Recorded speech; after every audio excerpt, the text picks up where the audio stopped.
Right then, you journalists have had it all your own way for far too long, but it's international break and there is no full-time review this week, which means it's time for a transfer review. So you guys are about to get it big time because we know that you can't help yourself. Little fingers going 10 to the dozen, writing all sorts of bullshit.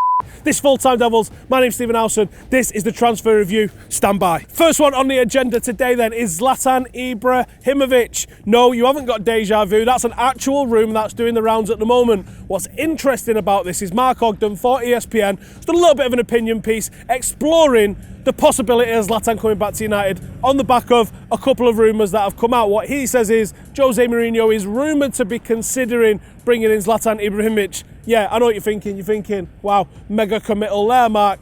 Now, let's look at the facts of this at the moment. Zlatan Ibrahimovic, he's gone over to America, he's absolutely caning it. That's because the level's down here somewhere. It might be League One level. It's certainly not Championship level like I see people trying to say all the time. Championship's a very, very good league.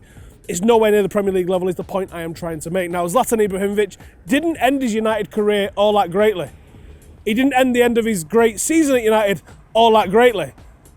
We do have an issue at Manchester United with a target man problem, but we have an issue with pace.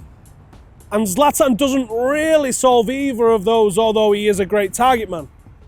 Is he going to play alongside Lukaku or is he going to play instead of him? Now, I think Lukaku definitely needs a rest, but I don't see it being a benefit to United to having a guy, the wages that Zlatan would be on, the ego that Zlatan is, coming in there and taking minutes away from Lukaku and possible minutes away from the likes of Marcus and Anthony Martial as well. So I'm inclined to say that this is absolute bullshit.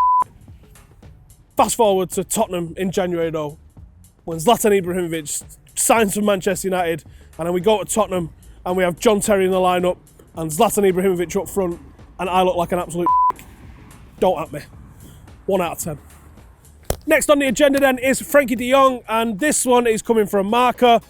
They're saying that the Manchester clubs are going to start an auction against each other. Isn't this a fun little game? Unfortunately, it's a game that you kind of have to pay attention to because you know that it was the way for Berbatov, you know that it was the way for RVP, and you know that it was the way for Sanchez. Now, I know what you're thinking. All three of them went in our favour. Now, there's probably some that didn't go in our favour. And pretty much every single person that doesn't sign for United turned us down, obviously turned us down because the newspapers like to link us together, don't they? So either Frankie de Jong is going to sign for Guardiola or he's going to go sign for Barcelona because this is Marca that are writing it, and let's be honest, that's all they know about. So I don't think there's anything in Frankie de Jong, although what a top player and what an absolute footballer that guy is. Not happening at Manchester United. 0 out of 10. A familiar name that we saw plenty of over the summer is Milinkovic-Savic. Now the Sun are going with a record deal for Manchester United for the big Serbian, and he's not the only Serbian that is in the mixer because obviously Jose went to watch a game this weekend, which means that he's signing all the players. Now, yes, this is a footballer that we probably could do with, but as I said to you all the way through the summer, I can only see him coming if Paul Pogba goes.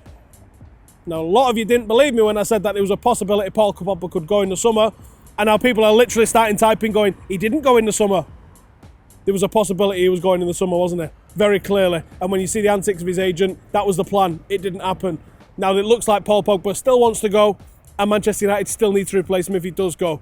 I will say what I said all the way throughout the summer. I don't see how United can afford this transfer ahead of all the other areas that we need fixing up unless Paul Pogba goes. So I'm going to say keep an eye on it, especially with Milinkovic-Savic. He's a hell of a footballer.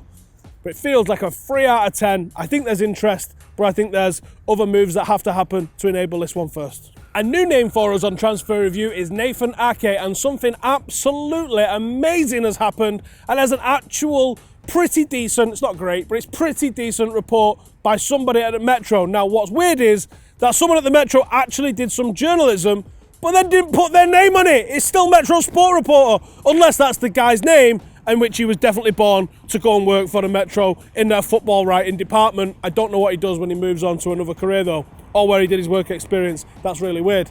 However, Nathan Ake doesn't make a whole lot of sense in terms of what United need. Now, yes, United needs centre-halves. We all know Manchester United needs centre-halves. But why are we looking at 23-year-olds that, admittedly, have got Premier League experience, and I'm a big fan of Nathan Ake. I think he's a hell of a footballer. When Manchester United need experience, we're not looking at experience, and we're not looking in towards our own academy. There's absolutely brilliant defenders that are young, that need game time. Axel Tuanzebe, I'm definitely talking about you. Fosu Mensah, I'm talking about you. So I don't understand why we would want to buy a 23-year-old when we've got players in and around that age, and Ake would cost us an absolute fortune at the moment because he's young, because he's got good potential. So I don't really see it happening. Let's give it a 2 out of 10. But then straight away, Metro Sport reporter goes straight back to his default way of reporting and talking about Manuel Akanji, Borussia Dortmund defender, talks up potential Manchester United transfer. No, he didn't. Why are you lying? All he said was, I'm a Manchester United fan. I've been a Manchester United fan since childhood. I would love to play there, but that's not an issue right now. Winning stuff at Dortmund, yada yada. You know, this is the same answer you get from 100 different players talking about 100 different things. You just wanted to throw United, you wanted to throw transfer, and you're like, United need defenders, don't they? Get him in there. No, 0 out of 10. Not happening. No bueno. Another new name, or the same name if you want to rearrange a couple of letters, is Nikola Milinkovic. Not Milinkovic, Milinkovic. See, it's totally different. Fiorentina centre-half, 21 years of age, very much in the same boat as Nathan Ake, that, yeah, this is a really good defender, and this is someone that you would probably, if you're playing Footy Manager, Nathan Ake and Milinkovic are probably the sort of players that you want to be bringing in if you can get them in at a good price, right? But we're not playing Footy Manager, this is real life, this is Manchester United, and that's Ed Woodward that's in charge there, so he's like, oh, he might be able to sell loads of letters for his name, but probably not going to sell too many shirts with the guy's name on the back of it, apart from a very regionalised area of Eastern Europe, is my thinking. Again, the same things that I said about Ake. I don't understand why we are now focusing on a younger player, unless Jose Mourinho's been told, you ain't getting any 28, 29-year-olds, and he's gone, I still need defenders, and they've gone, buy ones with resale value. Then that might make a bit more sense if you're starting to see more and more players of this kind of age coming through. Maybe Jose Mourinho's changed tactic. Maybe Jose Mourinho's been told that he's not in the job anymore. Maybe Ed Woodward's doing this. Who knows? I don't feel like there's much in this, and especially when you read the report that's come from Sports Witness, and it says that Manchester United offered 60 million euros, which isn't an inconceivable amount of cash. It's not a nothing amount, is it? That's a lot of cash. And Fiorentina have said no. So if they're saying no at 60, you're going to have to start going to 70 and 80, and then you start getting into, we've got a 20-year-old centre-half who's f***ing mint, what are you doing? Sort of territory. Doesn't make a whole lot of sense to me to be doing that kind of caper. Let's give it a 1 out of 10. In the Mirror, they're reckoning we're going for a couple of Croatians, 2 to be exact, and they're talking about Perisic. United, Jose Mourinho, are about to renew their interest in Ivan Perisic, and are also talking about Rebic as well. Now, the problem that you've got with this is that you've got Rebic plays on one side, Perisic plays on the other, and Manchester United have got 27 people who can play in those areas. Really? I mean, all right, yeah, they're different to what we've got, but they've still got the wages of Sanchez, Marshall, Rashford. I mean, fucking hell, Lukaku basically plays on the right most of the time nowadays anyway. You've got Jesse Lingard, you've got Juan Mata. Now, a lot of them are going to be out of contracts at the end of the season. Could they be bringing both in? I find it mega unlikely you're going to get both of those players to come in. Both of those players definitely add to Manchester United, but the way this report makes it look like you're going to go and get 2 of them, I don't think so. I'm going to give it a big fat 0 out of 10 that we get both of those. And then to wrap it up on the ins, we've got Aaron Ramsey. This is reported in the formerly great local newspaper, now the disreputable online blog. That is the MAN.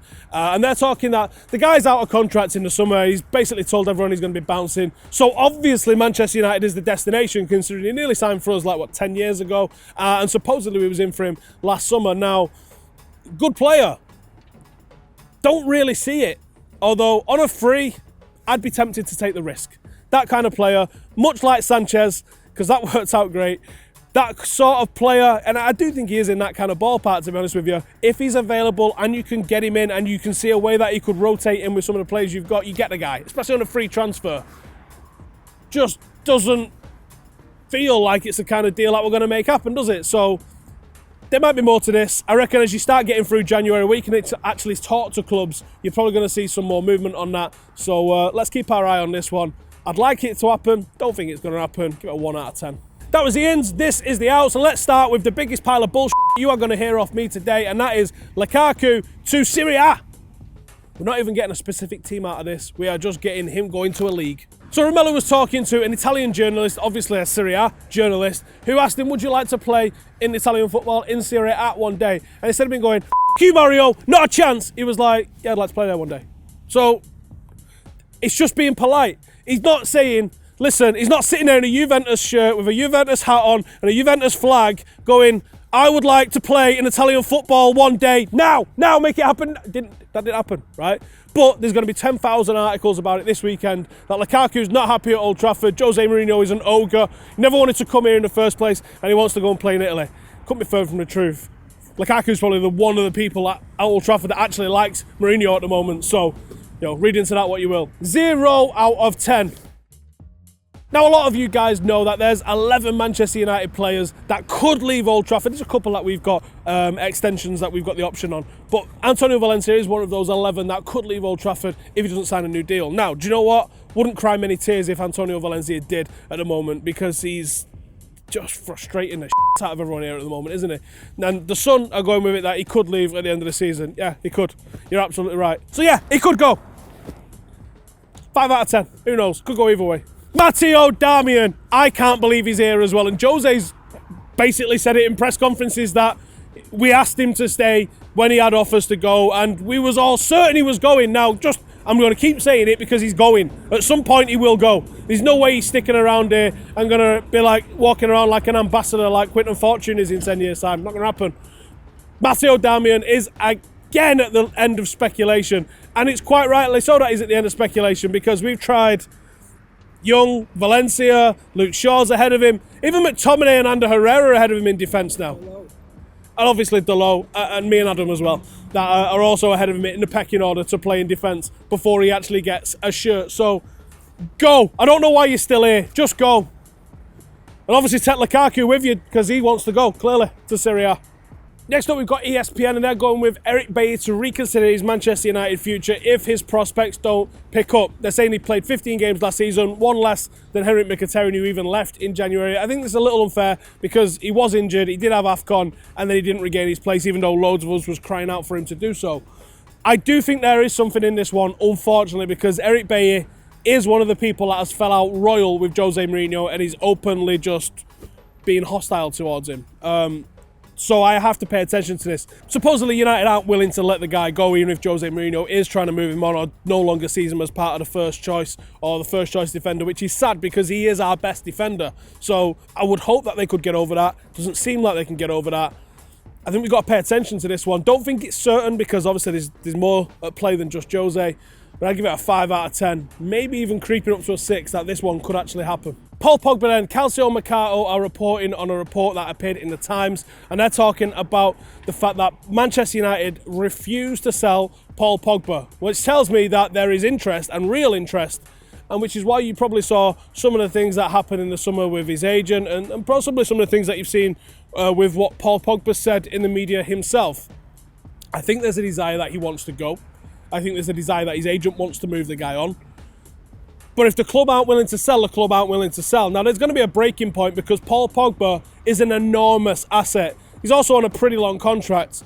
But if he kicks up a fuss and says, I'm out of here, or I'm just going to leave on a free in a couple of years' time, United will have to sell him. They can't afford to be losing a potential 100, 150 million, regardless of what other sponsorship ties are linked in with Paul Pogba. So I don't think that he's going to be going in January. I think this is the sort of deal that has to happen in the summer. So if we're just talking about the January transfer window, I'll give it a 2 out of 10 that Paul Pogba could leave. It's going to take an absolutely monumental bid from Barcelona or Juventus, who are the teams that are supposedly interested. I can't imagine Barcelona can afford him. I can't imagine Juventus can afford him. But then again, I couldn't have imagined some of the transfers that have happened recently either. So let's give it a 2 out of 10 and keep an eye on it. Definitely something in it for the summer. And it would not be a transfer review without talking about David De Gea, which feels like we've spoken about this for, I don't know, every single one of them for the last 5 years at least. That's, I guess, what you get when you've got the best goalkeeper in the world. Now, this is in the Mail, and they're talking about PSG could be circling because David De Gea is one of those on that list of 11, has yet to sign a new deal. Terrifying. It seems that David De Gea wants some assurances that we're not going to be for much longer, which I think is fair enough. I don't reckon it's about the money with him. I think it literally is about how competitive this team is going to be. Is he going to be winning titles? Is he going to compete for the European Cup? And I think that's a valid point. I don't think any of us could really criticise David De Gea, who's given us some seriously good years as a Manchester United goalkeeper if he was like, listen, I'm off, I need to go and win things, because the state we're in, we're not challenging for a throw-in, let alone winning the European Cup at the moment. So I couldn't blame him. Do I think there's anything in it? I do. I don't think there's anything mega concrete in it yet, but I'm going to say a 4 out of 10, and I guess we keep an eye on it. So there you have it. That was transfer review for this week. These are obviously one-off, so we don't have any bullshit go for you, but send them in to me because they make me laugh on Twitter anyway. We've got all the content coming out for the game against Chelsea this weekend. And listen, before everyone starts getting pessimistic, it's an early kick-off, which means we're going to be an absolute coupon buster, and it's going to go the opposite way to where everyone thinks. Think positive, my friends. I'll see you in the next one.